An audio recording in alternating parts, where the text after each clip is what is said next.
कृषि दर्शन कृषि दर्शन कृषि दर्शन कृषि दर्शन कृषि दर्शन कृषि दर्शन। कृषि दर्शन कार्यक्रम में आप सभी किसान भाई बहनों का स्वागत है। झुमकी बहन का जोहार और साथ ही साथ गंदरू भाई की तरफ से भी किसान भाइयों को नमस्कार। चलिए आपको लिए चलते हैं कृषि समाचार की ओर। नमस्कार, कृषि समाचार में आपका स्वागत है। आपके साथ मैं हूं पूजा। आइए देखते हैं आज कृषि समाचार में क्या है खास। पशुपालन के लिए लागू है इनपुट वितरण योजना। पिठोरिया में किसान गोष्ठी का आयोजन। मूंगफली से दाना निकालने के लिए करें मूंगफली थ्रेसर का उपयोग। और अब समाचार विस्तार से। गव्य विकास निर्देशालय झारखंड पशुपालन विभाग की ओर से इनपुट वितरण योजना लागू है। इस योजना के तहत पशुपालक अनुदानित दर पर संतुलित पशु आहार खरीद सकते हैं। साथ ही mineral feed supplement, calcium, vitamin supplement, दुग्ध वर्धक और कई पशु औषधियां भी प्राप्त कर सकते हैं। इसके अलावे विभाग द्वारा डीवर्मिंग, बांझपन निवारण शिविर और ग्रामीण क्षेत्रों में दुग्ध उत्पादकता वृद्धि शिविर का आयोजन किया जाता है। साथ ही साथ हरा चारा बीज का वितरण और अधिक दूध उत्पादन के लिए अन्य इनपुट्स की भी व्यवस्था की जाती है। बीते दिनों पिठोरिया के बुकरू गांव में एक किसान गोष्ठी का आयोजन किया गया। इस दौरान कंपनी के अधिकारियों ने किसानों को 27P, 31 हाइब्रिड धान एवं बीज के बारे में बताया। साथ ही किसानों को वैज्ञानिक तरीके से खेती करने और धान में लगने वाले रोग और उससे बचाव के बारे में भी बताया। किसान भाई, इस समय आपके आम फसल में फल मक्खी का प्रकोप बढ़ सकता है। इस कीट के नियंत्रण के लिए आप प्रति 10 पेड़ पर एक मिथाइल सूजिनॉल ट्रैप्स या फिरोमोन ट्रैप्स लगा दें। इसके अलावे गुड़ और मेलाथोन दवा से बने घोल का भी छिड़काव कर सकते हैं। झारखंड में इस समय आम फल मंझोले आकार का हो गया है। इस समय फसल को फल मक्खी के प्रकोप से काफी नुकसान हो सकता है। इस कीट के नियंत्रण के लिए हमारे कृषि विशेषज्ञ की सलाह है। अभी आम का जो बगीचे हैं, फल वाले बगीचे, उसमें आम अच्छी आकृति ले रहा है, उसमें फल मक्खी का प्रकोप होने की संभावनाएं बहुत ज़्यादा है। इस फल मक्खी के प्रकोप को नियंत्रण के लिए आप fruit fly trap, methyl eugenol based fruit fly trap का प्रयोग करें। यह ट्रैप आप घर में भी बना सकते हैं। मिथाइल यूजिनॉल 4 ml और इथाइल एल्कोहल 6 ml, इसके साथ साथ में 1 ml मेलाथियन या नुआन मिला करके उसमें 24 घंटे के लिए लकड़ी का टुकड़ा जो डुबो करके इस केमिकल को सोख लेगा और इसको ले जा करके पानी की बोतल में डाल, आप पानी के जो बोतल्स हैं उसमें उस लकड़ी के टुकड़े को लटका दीजिए। आप बगीचे में लटकाएंगे तो इसमें नर मक्खियाँ आकर्षित होंगी और मादा मक्खी से मैथुन नहीं होने की वजह से आपका जो फल मक्खी का प्रकोप है वो निश्चित रूप से बहुत कम होगा। राज्य के किसान सब्जी फसल परवल की खेती करके अच्छी आमदनी प्राप्त कर सकते हैं। बरसात में इस फसल की खेती करनी हो तो इससे अच्छी उपज लेने के लिए उन्नत प्रभेदों के चयन के संबंध में कृषि विशेषज्ञ की सलाह है। बरसात के मौसम में जो किसान भाई इसको लगाना चाहेंगे, सितंबर अक्टूबर में हमारी उन्नतशील किस्म स्वर्ण अलौकिक और स्वर्ण रेखा का प्रयोग करें। इसके अलावा स्वर्ण सुरुचि एक और नई किस्म हम लोगों ने विकसित किया है। किसान भाई इसके लगा करके अच्छा मुनाफा कमा सकते हैं। राज्य के किसान मूंगफली से दाना निकालने के लिए मूंगफली थ्रेसर का इस्तेमाल कर सकते हैं। इस यंत्र से हाथ से दाना निकालने की तुलना में 60% मजदूरी की बचत तथा 30% संचालन खर्च में बचत होती है। सफल किसानों की कड़ी में आज हमसे जुड़े हैं एक ऐसे किसान जिनके खेतों में लहलहाती हुई फसल ही उनकी कामयाबी का प्रमाण है। आज जिस सफल किसान से हम मिल रहे हैं वो अपनी फसलों से अच्छी उपज लेने के लिए अथक परिश्रम करते हैं। कृषि कार्य में इन्हें अपने परिवार के अन्य सदस्यों का भी साथ मिलता है। आज ये सिर्फ अपनी मेहनत के दम पर खेती और परिवार दोनों को तरक्की की राह पर आगे ले जा रहे हैं। हम पहले फूल की खेती करते थे NHM के तहत। उसके ज़रिए हम राजस्थान गए ट्रेनिंग के लिए, सब्जी खेती के लिए। वहाँ जाने के बाद हमको वहीं मिले दिनेश जी, उनसे प्रेरणा मिली कि ड्रिप लगाओ, मल्चिंग करो और खेती करो। उससे हमको पहले 50,000 का मुनाफा होता था, एकड़ में। अब 2 से 2.5 लाख रुपया, 3 लाख रुपया का मुनाफा होता है हमको। और अब एक नजर राज्य के 5 प्रमुख शहरों के मौसम के मिजाज पर।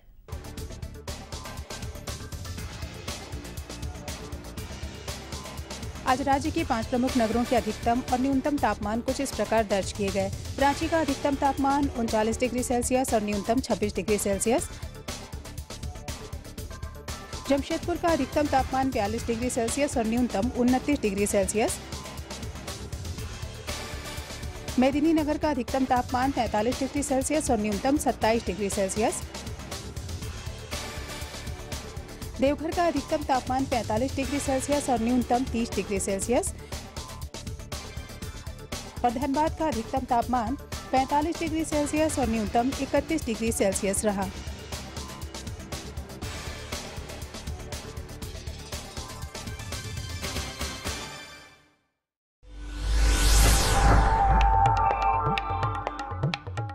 और अब मंडी भाव में आइए नजर डालते हैं अनाजों के भाव पर।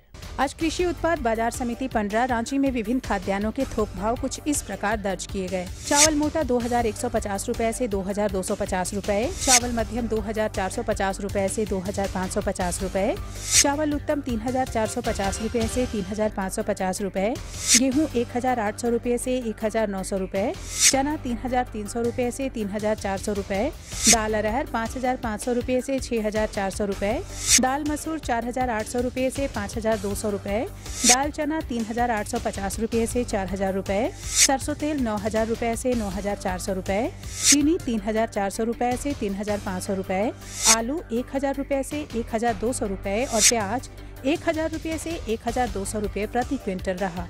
कृषि समाचार में आज इतना ही। अगले दिन अगले अंक में फिर होगी मुलाकात कुछ ताज़ा तरीन खबरों के साथ। तब तक के लिए दीजिए इजाजत। नमस्कार, जोहार। कृषि समाचार के अंतर्गत अपनी जानकारी ली मंडी के भाव के बारे में, मौसम के मिजाज के बारे में और तरह तरह की खेती बाड़ी के बारे में। लेकिन झुमकी बहन, अभी वक्त हो चला है एक छोटे से विराम का। तो इस विराम के बाद हम पुनः हाजिर होंगे किसान भाइयों। तब तक आप बने रहिए हमारे साथ। ये लो और बताओ। बस। अरे ये क्या भैया जी, बस इतनी सी रासायनिक खाद? किसानी छोड़ रहे हो क्या? किसानी नहीं, नादानी छोड़ रहे हैं। मिट्टी की जांच कराई है। अब तो लालाजी जितनी जरूरत है उतने ही उर्वरक खेत में डालेंगे। हाँ किसान भाई, आज ही अपने जिले की नजदीकी भूमि परीक्षण प्रयोगशाला में मिट्टी की जांच जरूर करवाएं और मिट्टी में पोषक तत्व, नमी व पौधे के विकास को देखते हुए केवल जरूरत के अनुसार ही पोषक तत्व डालें। और हाँ, मिट्टी में गंधक, जस्ता, बोरोन जैसे सूक्ष्म पोषक तत्वों का पता लगाना भी न भूलें। उर्वरक और जैविक खाद के सही उपयोग से भूमि का उपजाऊपन बनाए रखें, उत्पादकता बढ़ाएं, खर्चा घटाएं और बहुमूल्य विदेशी मुद्रा बचाने में भी सहयोग दें। और हाँ, धीमी गति से नाइट्रोजन उपलब्ध कराने वाले उर्वरकों जैसे नीम लेपित यूरिया को प्राथमिकता दें और यूरिया का पत्तों पर छिड़काव करें। अरे वाह, तू तो सचमुच समझदार हो गया रे। अधिक जानकारी के लिए संपर्क करें जिला कृषि अधिकारी या किसान कॉल सेंटर। खुशबू की फुहार में, स्वाद की बहार में, तरक्की की तानों में, खिलती मुस्कानों में, हरे भरे पौधों में, बड़े बड़े सौदों में, मधुर भिनभिनाहट में, खुशियों की आहट में। NHM बागवानी मिशन, हमारी चाहत, आपकी मुस्कुराहट। विराम के बाद एक बार फिर से स्वागत है। आप सभी किसान भाई बहनों का जानकारी के लिए तैयार हैं आप लोग? बिल्कुल, जानकारी के लिए हमारे किसान भाई तैयार हैं। लेकिन आज हम अपने किसान भाइयों को जानकारी देने जा रहे हैं धान की खेती के बारे में। यानी अभी तो धान की खेती नहीं हो रही है, लेकिन किसान भाई अभी से धान की खेती की तैयारी में लग चुके हैं। लेकिन सबसे ज़रूरी होता है बीज। तो धान की खेती अगर आप तैयारी में लगे हुए हैं तो बीजोपचार के बारे में आज हम आपको जानकारी देने जा रहे हैं कि धान के बीज का जो हम बीजोपचार कैसे करें ताकि आपका उत्पादन अधिक से अधिक प्राप्त हो सके। और इस विषय पर जानकारी दे रहे हैं हमारे विशेषज्ञ डॉक्टर सुशील झा सुमन जी। जैसा कि झारखंड के किसान भाई खास तौर पे धान की खेती करते हैं और धान की खेती तभी अच्छी तरह से खिलखिला के आपके बीच आती है जब बीज स्वस्थ हो। जी हाँ, तो इस बीच में किन किन खास बातों का ध्यान रखा जाता है, किस तरह से आप बीजोपचार करेंगे, इसकी तमाम खास बारीकी से जानकारी देने के लिए हमारे बीच है डॉक्टर सुशील झा सुमन। हमारे किसान भाई जानना चाहते हैं कि बीजोपचार क्या है और किन किन बातों को ध्यान में रखे वो? मैं किसान भाइयों को बताना चाह रहा हूँ कि बीजोपचार एक महत्वपूर्ण चीज़ है। बीजोपचार करने से विभिन्न तरह के रसायनों का उपयोग करके धान, जितने भी फसल हैं, जितने भी साग सब्जी हैं, सब तरह के लिए अलग अलग बीजों का उपचार किया जाता है और अलग अलग तरीके से बीजोपचार किया जाता है और अलग अलग रसायन से बीजोपचार किया जाता है, जिससे कि उसमें न कीट का प्रकोप हो सके, न व्याधि का प्रकोप हो सके, न कोई बीमारी लग सके, न कोई रोग लग सके। इसके लिए बीजोपचार एक महत्वपूर्ण चीज़ है किसान भाइयों के लिए। लेकिन डॉक्टर साहब से हम जानना चाहेंगे कि जो रासायनिक है वो रसायन का किस तरह से इस्तेमाल करें और कौन से चीज़ के लिए कौन से रसायन का इस्तेमाल करें, कितनी मात्रा हो, ये भी जान लेते हैं। जो धान की खेती में बीजोपचार करने के लिए सबसे पहले हम लोग कार्बेंडाजिम 2 ग्राम दवा या ट्राइसाइक्लाजोल 2 ग्राम दवा प्रति किलोग्राम बीज के दर से बीजोपचार करना चाहिए। और मैं बताना चाह रहा हूँ किसी केस में 1 ग्राम कैप्टन और 1 ग्राम कार्बेंडाजिम को मिलाकर प्रति किलोग्राम बीज की दर से बीजोपचार करने से भी बीजोपचार होता है। और मैं बताना चाह रहा हूँ धान में विभिन्न तरह के रोग लगते हैं। अब विभिन्न तरह के रोग के लिए विभिन्न तरह के रसायनों का उपयोग किया जाता है, उसमें केवल एक ही रसायन का उपयोग नहीं किया जाता है, इसलिए बीजोपचार करना बहुत ज़रूरी है। लेकिन डॉक्टर साहब, हमारे किसान भाई पहले रोग को पहचानेंगे तभी तो फिर वो रसायन को डालेंगे। हाँ तो पहले थोड़ी बता दें कि वो किस तरह से पहचान कर ले। हाँ, मैं किसान भाइयों को बताना चाह रहा हूँ जो इन जनरल में मतलब साधारण तौर पर मैं किसान भाइयों को धान की किस्म को, धान की प्रजाति को, विभिन्न तरह की प्रजाति हैं उसको सीड ट्रीटमेंट में बीजोपचार करना ही चाहिए। बीजोपचार करने के लिए जैसे मैंने बताया जो 2 ग्राम कार्बेंडाजिम या ट्राइसाइक्लाजोल 2 ग्राम प्रति किलोग्राम बीज के तरह से बीजोपचार करना चाहिए। लेकिन जैसे झुलसा रोग है जिसको ब्लास्ट बीमारी कहते हैं, ब्लास्ट रोग या झुलसा रोग, तो ब्लास्ट रोग में जब बीमारी आती है तो कंट्रोल करना मुश्किल हो जाता है। इसलिए हम लोग पहले यदि बीजोपचार कर देते हैं तो यह रोग नहीं आता है। तो ब्लास्ट रोग के केस में, झुलसा रोग के केस में हम लोग क्या कहते हैं, जो किसान भाइयों को कार्बेंडाजिम 2 ग्राम या ट्राइसाइक्लाजोल 2 ग्राम प्रति किलोग्राम बीज के दर से बीजोपचार करके खेत में बीज को लगाना चाहिए।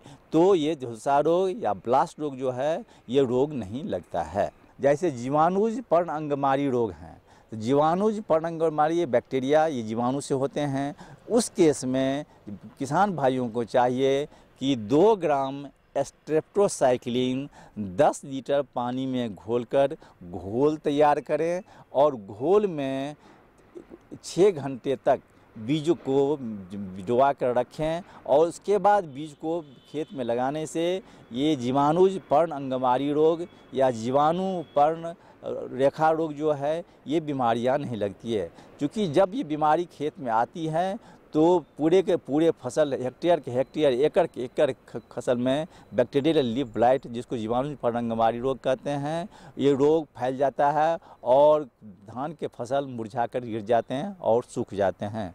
तो इस केस में, इस स्थिति में बीजोपचार करना बहुत ज़रूरी है। ये स्ट्रेप्टोसाइक्लिन जो है बाज़ार में 6 ग्राम का पैकेट आता है और उसकी दवा, उसकी कीमत लगभग 70 से 72 रुपये होते हैं और इसको बीजोपचार करने के लिए स्ट्रेप्टोसाइक्लिन का महत्वपूर्ण भूमिका है। डॉक्टर साहब, हमारे किसान भाई कुछ ऐसे हैं जो कार्यक्रम को देख रहे हैं और आपके खास महत्वपूर्ण कुछ जानकारी या संदेश है उनको भी सुनना चाहते हैं। मैं किसान भाइयों को संदेश देना चाह रहा हूँ कि बीमारियाँ जो होती है 3 तरह से होती है।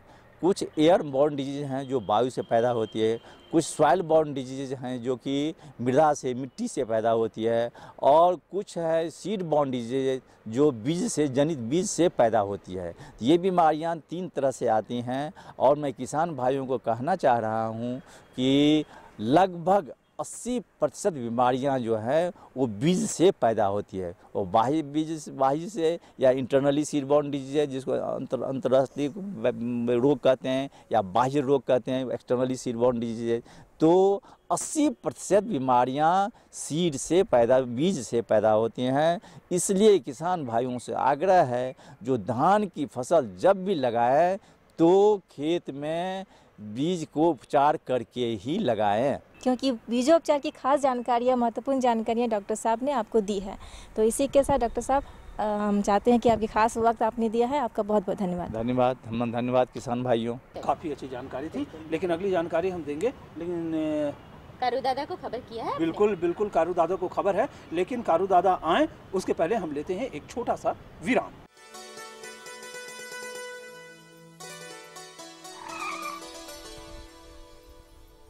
1 लीटर में 90 किलोमीटर का माइलेज है। वाह भैया, पेट्रोल तो बचा रहे हो, लेकिन पानी के बारे में क्या सोचा है? अरे सामू, पानी के पैसे से ही तो गाड़ी खरीदी है। क्या पानी के पैसे से? हाँ, सूक्ष्म सिंचाई अपनाकर मैंने पानी बचाया। इस विधि से सिंचाई करने से 75 से 85% तक जल की उपभोग क्षमता बढ़ गई, जिससे सिंचाई करने पर 30 से 50% तक सिंचाई जल की बचत हुई। तो क्या हम भी इसका लाभ उठा सकते हैं? राज्य के सभी किसान इसका लाभ उठा सकते हैं 90% अनुदान के साथ, और साथ में बैंक ऋण की सुविधा भी उपलब्ध है। तब तो हमारे खेतों में आएगी हरियाली और हमारे जीवन में आएगी खुशहाली। विराम के बाद हमारे साथ जुड़ चुके हैं हमारे कारू दादा। कारू दादा जोहार, आपको भी जोहार। तब क्या हाल चाल? सब ठीक ठाक है। अरे अभी तो गर्मी का मौसम है, सब्जी तो हम लगाते हैं, जानवे करते हैं। हाँ, तो आपका बाड़ी भी गए थे, हम देखे हैं। तो इस बार लत्तेदार सब्जी लगाए, लेकिन उसका देखभाल कैसे करेंगे इसके बारे में थोड़ा बताते तो बहुत अच्छा रहता। अजी अभी हम जानकारी दिलवा देते हैं उस विषय पर, और जानकारी दे रहे हैं हमारे विशेषज्ञ सुदर्शन मौर्य जी। किसान भाई, गर्मी का समय में अभी जो गर्मा लत्तीदार सब्जियां हैं वो आपके खेत में दिख रहे हैं, और कई तरह का बीमारियां आपके पास हैं।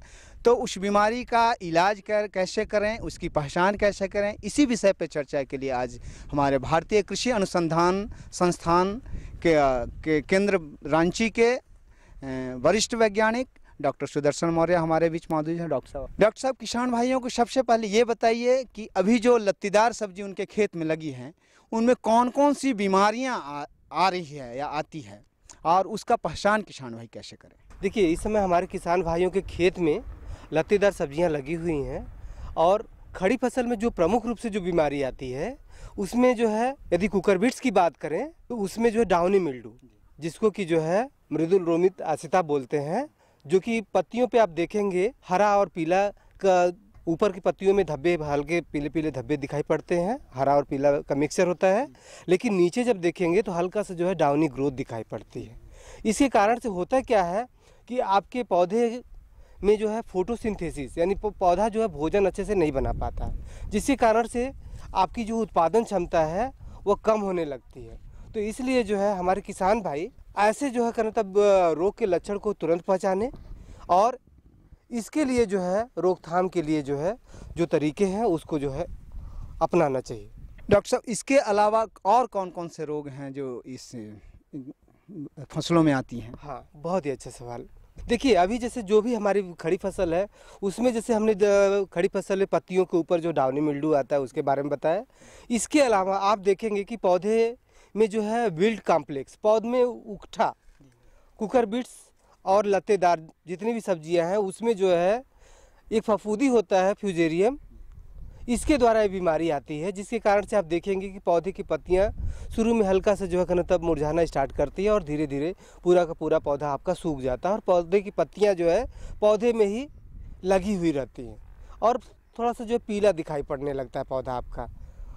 तो ये जो बीमारी है उकठा बीमारी है, ये खड़ी फसल में ही आती है। आप देखेंगे कि पौधा लगभग जब फल देने लगता है या फूल देने की स्थिति में रहता है तब से ये बीमारी स्टार्ट होती है, और उसके बाद कभी भी ये बीमारी आ सकती है। अब हम डॉक्टर साहब से पूछेंगे कि इसका क्या उपाय है, इसकी रोकथाम कैसे करें किसान भाई? हाँ, बहुत ही अच्छा सवाल किया। मैनेजमेंट, क्योंकि हम जब रोग का पहचान जान जाते हैं तो हमारे किसान भाई जो है उसको नियंत्रित करने के लिए जाएं। तो जैसे हम डाउनी मिल्ड्यू की बात कर रहे थे कि डाउनी मिल्ड्यू यदि आपके जो है कद्दू वर्गीय फसलों में जब दिखाई पड़ने लगता है तो उस समय किसान भाइयों को तुरंत डायथेन M45 इस दवा को ले ले, 2 ग्राम प्रति लीटर पानी में मिला के छिड़काव करें। यदि यह दवा उपलब्ध नहीं है तो किसान भाई ब्लाइटेक्स 50 या ब्लू कॉपर उसको भी ले सकते हैं। उसको जो है 2.5 से 3 ग्राम प्रति लीटर पानी में मिला के छिड़काव करें। यदि यह दवा भी उपलब्ध नहीं है तो किसान भाई जो है मेटालैक्सिल MZ जो कि बाज़ार में उपलब्ध है, जो डाउनी मिल्ड्यू के लिए बहुत ही प्रमुख जो है फफूंदीनाशक है, उसको किसान भाई खेत में जो है छिड़काव करके अपनी बीमारियों से, यानी पौध की बीमारियों से अपने पौध को बचा सकते हैं। डॉक्टर साहब, अब किसान भाइयों को बताएं कि जो आप ये कह रहे थे विल्ट की जो बीमारी, जो विल्ट मुरझा जो होता है, मरते जो हैं, उनका रोकथाम किसान भाई कैसे? हाँ देखिए, किसान भाई यदि खेत में जो है ना, तब लगाने से पहले जब आप लगाने जाते हो उस समय थोड़ी सावधानी ले लें तो आपके खड़ी फसल में बीमारी नहीं आती है। उस समय सावधानी लेने की क्या ज़रूरत है वो मैं बता रहा हूँ आपको कि जैसे बीज है, बीज को जो है कार्बेंडाजिम का नाम सुना है सभी लोगों ने, किसान भाई भी जानते हैं, बाविस्टीन के नाम से जो है बाज़ार में उपलब्ध है। इसको ले लें और इससे जो बीज को उपचारित कर लें, एक तरीका ये है। दूसरा तरीका है, जब आप लगाने जाते हो तो गोबर की सड़ी हुई खाद या वर्मी कंपोस्ट के साथ ट्राइकोडर्मा को मिला लें और खेत में डाल के तभी पौधे को बीज को लगाएं। दूसरे तरीके हो गए। यदि मान लीजिए आपकी खड़ी फसल में इक्का दुक्का पौधा आपका जो है मुरझाना दिखाई देने लग रहा है तो उस समय तुरंत जो है कार्बेंडाजिम का घोल बना लें, ये 1 से 1.5 ग्राम प्रति लीटर पानी में मिला के उसको जो ड्रेंचिंग कर दीजिए स्वस्थ पौधे के जड़ों के पास, क्योंकि ये जो बीमारी जो होती है जड़ों से स्टार्ट होती है। तो ड्रेंचिंग करने से क्या होता है कि जो रूट सिस्टम में जो पौधे का जड़ होता है उसमें जो है फफूंदीनाशक जो है फैल जाता है, जिससे कि रोग के कारक जो है जड़ों में घुस नहीं पाते हैं और उस आपके फसल में उकठा बीमारी नहीं हो पाती। डॉक्टर साहब, अब किसान भाइयों को बताएं कि इसके अलावा और कौन कौन सी जो बीमारी आती है लत्तीदार सब्जी में जो किसानों को नुकसान होता है? बहुत ही अच्छा सवाल किया, क्योंकि देखिए अभी जैसे गर्मी का समय है, आप देखेंगे कि जो है उकठा, डाउनी मिल्ड्यू के अलावा भी जो है हमारे खेतों में विभिन्न तरह की बीमारियाँ दिखती हैं। जैसे एक है कुकम्बर मोजैक, खीरा, ककड़ी, कद्दू, लौकी, इस प्रजातियों में जो एक बीमारी आती है कुकम्बर मोजैक। इसमें पत्तियों पे आप देखेंगे मोजैक टाइप का जो हरा और पीला मिक्सचर जो है ना, तब पत्तियां हो जाती हैं। आप देखेंगे कि जो नई पत्तियां होती हैं उसी में बीमारियां ये दिखाई पड़ती हैं। एक जो है ना, तब वायरल बीमारी है। ये बीमारी जो वाइट फ्लाई के द्वारा फैलती है और थ्रिप्स के द्वारा फैलती है। तो इसके लिए हम लोग किसान भाइयों को बताते हैं कि जैसे ही जो तब इक्का दुक्का पौधे की पत्तियों में इस तरह के लक्षण शुरू में दिखाई पड़ते हैं, यदि आप रोकथाम के लिए नहीं जाते हैं तो पूरे के पूरे खेत में आपके ये जो बीमारी फैल जाती है। तो इस बीमारी से बचाने के लिए तुरंत जो है डाइमेथोएट रोगोर जिसको हम लोग बोलते हैं 2 ml प्रति लीटर पानी में मिला के छिड़काव करेंगे तो थ्रिप्स और माइट्स और वाइट फ्लाई जो है मर जाते हैं, जिससे कि बीमारियों का प्रसारण नहीं हो पाता। इसके अलावा गर्मी के दिनों में जैसे हमारे कद्दू, लौकी, तोरिया, इस सब प्रजातियों में डाउनी मिल्ड्यू, पाउडरी मिल्ड्यू, जो कि एक प्रमुख बीमारी के तौर पे अभी देखी जा रही है गर्मी के दिनों में विशेष तौर पे, कि पौधे की पत्तियों के ऊपर सफ़ेद पाउडर जैसा जम जाता है, जिसके कारण से पौधा आपका कमज़ोर होने लगता है, पौधे में फल नहीं लगता है, यदि फल लगता भी है तो फल का आकार छोटा होता है। किसान भाई इसको नियंत्रित करने के लिए सिंपल जो है आपके पास जो फफूंदीनाशक के तौर पे सल्फर जो है बाज़ार में उपलब्ध है, 2 ग्राम प्रति लीटर पानी में डाल के छिड़काव करें। यह दवा उपलब्ध नहीं है तो कार्बेंडाजिम ले सकते हैं 1 ग्राम प्रति लीटर पानी में। यदि यह भी दवा उपलब्ध नहीं है तो डायथेन Z78 का छिड़काव करें 2 ग्राम प्रति लीटर पानी के साथ, तो ये बीमारी नियंत्रित हो जाती है। किसान भाइयों, डॉक्टर साहब ने बहुत अच्छी जानकारी दी रोग के बारे में, रोग के लक्षण के बारे में, और अभी तुरंत जो है मोज़ेक वायरस वगैरह के बारे में जिन्होंने जानकारी दी। तो हम समझते हैं कि डॉक्टर साहब के बताए गए उपाय का आप अमल करेंगे तो ज़्यादा से ज़्यादा लाभ कमाएंगे। डॉक्टर साहब ने बड़ी अच्छी जानकारी दी, इसके लिए आपको नमस्कार। किसान भाइयों जोहार। चलिए, दादा के साथ साथ हमारे किसान भाइयों को भी जानकारी मिल गई और इस जानकारी का हम उम्मीद करते हैं कि किसान भाई इसका लाभ उठाएंगे और कारो दादा तो लाभ उठाएंगे एकदम। लेकिन कुछ और जानकारी है झुमकी बहन, वो जानकारी हमें प्राप्त हुई है IMD पुणे से, तो ये जानकारी भी हम अपने किसान भाइयों को उपलब्ध करा देते हैं। आइए देखते हैं। भारतीय मौसम विभाग पुणे से प्राप्त आज का मौसम पूर्वानुमान इस प्रकार है। आकाश में हल्के बादल रहेंगे। हवा दक्षिण दिशा से पश्चिम की ओर 11 किलोमीटर प्रति घंटा की रफ्तार से चल सकती है। आज का अधिकतम तापमान 37 डिग्री सेल्सियस और न्यूनतम 25 डिग्री सेल्सियस रहने की संभावना है। अब मौसम पूर्वानुमान पर आधारित कृषि सलाह। धान फसल में तना छेदक कीड़ों का आक्रमण हो रहा हो तो इसके बचाव के लिए फसल में मोनोकोटोफास या ट्राइजोफास कीटनाशी दवा का 2.5 मिलीलीटर प्रति लीटर पानी की दर से शाम के समय छिड़काव करें। खेतों में दीमक के नियंत्रण के लिए क्लोरपाइरीफास कीटनाशी का छिड़काव 4 मिलीलीटर प्रति लीटर पानी की दर से पौधों की जड़ में मिट्टी को भिगोते हुए करें। चलिए अब फटाफट कागज और कलम उठाइए क्योंकि अब बारी है पते की। हमारा पता है कार्यक्रम कृषि दर्शन, कृषि प्रकोष्ठ द्वारा केंद्रीय निदेशक, दूरदर्शन केंद्र, रातू रोड, रांची। पिन संख्या 834001। तो किसान भाइयों, इसी के साथ हम सबों को दीजिए अनुमति। नमस्कार।